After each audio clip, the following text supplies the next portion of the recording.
Le port antique d'Arles et ses hangars à bateaux. Des entrepôts où les esclaves chargent et déchargent des milliers d'amphores venus de tout l'Empire romain.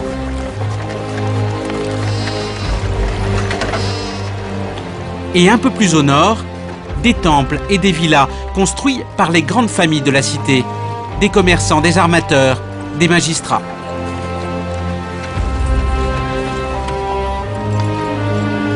Comme à Glanum, des mausolées pour les défunts les plus riches et pour les personnages importants.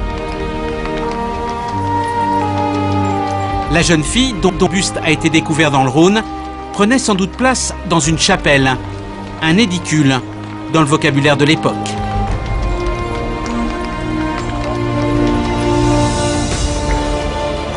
À présent, voici l'arc du Rhône, à la gauche duquel Luc imagine la statue de César, le fondateur de la ville d'Arles.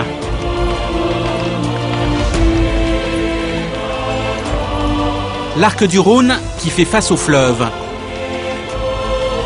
Dans l'esprit de Luc, les Arlésiens traversent le Rhône à cet endroit.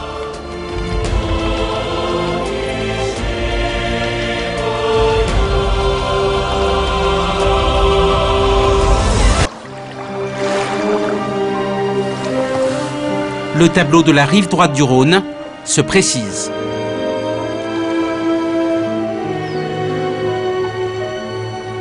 Luc imagine la statue à un endroit stratégique, à l'entrée d'un temple qui lui est dédié.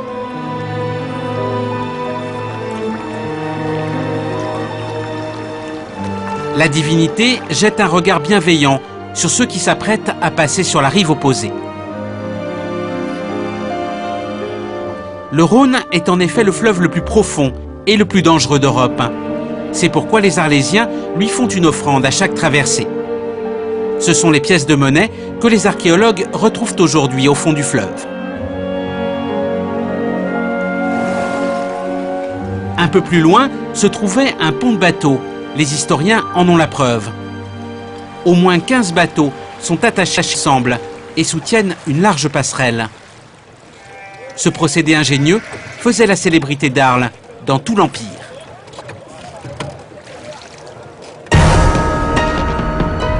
C'est cette cité prospère que les barbares mettent à sac à plusieurs reprises, à partir du IIIe siècle après Jésus-Christ.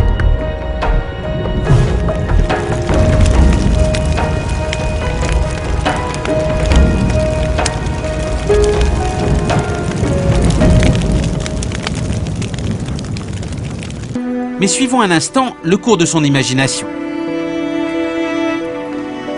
La victoire devait avoir sa paire. Deux hauts-reliefs sont adossés à l'arc du Rhône, pas loin de la statue de César.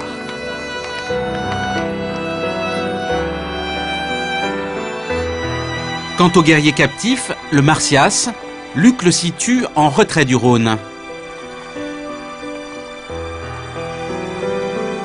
Dans un jardin public pourrait se trouver une fontaine, ornée de personnages illustrant une scène mythologique.